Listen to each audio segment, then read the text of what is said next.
Tuan-tuan, puan-puan, hadirin hadirat yang dirahmati Allah. Minta maaf kepada Tuan Bilal. Dia terkejut dengan cerita angin. Selama ni mungkin tuan-tuan tak pernah dengar kuliah angin ni kan. Tiba-tiba dengar kuliah angin tu memang terkejut. Belum lagi saya cerita dengan tuan-tuan angin yang tak dapat dirasa. Rihul Ahmar, angin merah. Tu lain pula cerita. Saya pernah cerita angin ahmar ni, Rihul Ahmar ni, 2 jam. 5-6 orang terlentang semua. Aku pula takut. Maknanya memang dia tu dah ada angin ahmar aja dia. Tiba-tiba kita cerita hal dia, marah dia. Baiklah, tuan-tuan yang dirahmati Allah.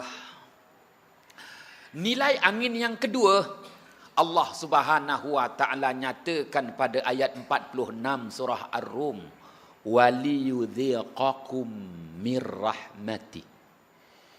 Tiupan angin, hembusan angin itu memastikan kamu senantiasa mendapat rahmatnya, rahmat Allah Subhanahu wa taala. Jangan ragu, jangan bimbang, jangan khawatir. Selagi ada angin bertiup, menandakan rahmat Allah diagih-agihkan.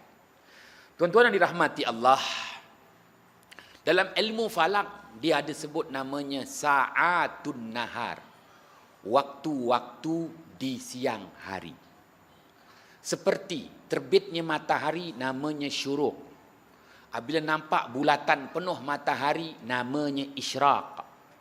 Kemudian barulah duhwatus sughra, duha kecil.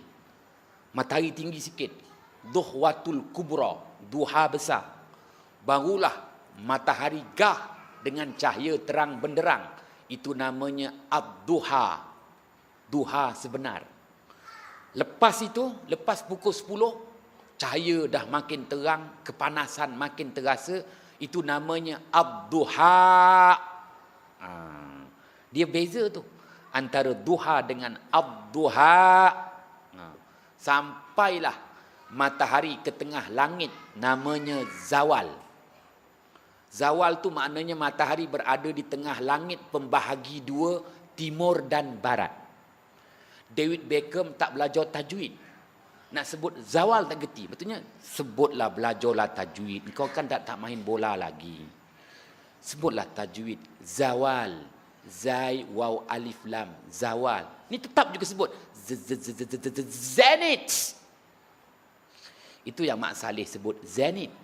Daripada perkataan Arab zawal. Matahari berada di tengah langit pembahagi timur dan barat. Dalam bahasa astronomi disebut transit. Difficult to talk. Maka bila matahari gelincir sedikit ke sebelah barat namanya duluk. Masuklah waktu zuhur. Maka waktu seterusnya namanya ar-rawah. Ar-rawah tu maknanya bermulalah tiupan-tiupan angin. Kemudian waktu selanjutnya disebut al-masa, waktu petang. Kerana angin semakin kuat. Dan sampailah detiknya al-asar, kita kata waktu asar. Asar tu asir, cahaya matahari itu diperah. Maka bermulalah keredupan cahaya matahari. Tuan-tuan yang dirahmati Allah, baik ar-rawah daripada tengah langit, matahari gelincir ke sebelah barat, masuknya waktu zuhur, maka ar-rawah, tuan-tuan akan rasa tiupan angin-angin. Namanya angin sepoi-sepoi bahasa. Bagi tuan-tuan yang rajin sembahyang zuhur berjamaah, maka tuan-tuan datang ke surau, rasa ada sikit angin. Itu namanya angin sepoi-sepoi bahasa yang bertiup sebaik sahaja masuknya waktu zuhur. Maka dalam Al-Quran angin itu disebut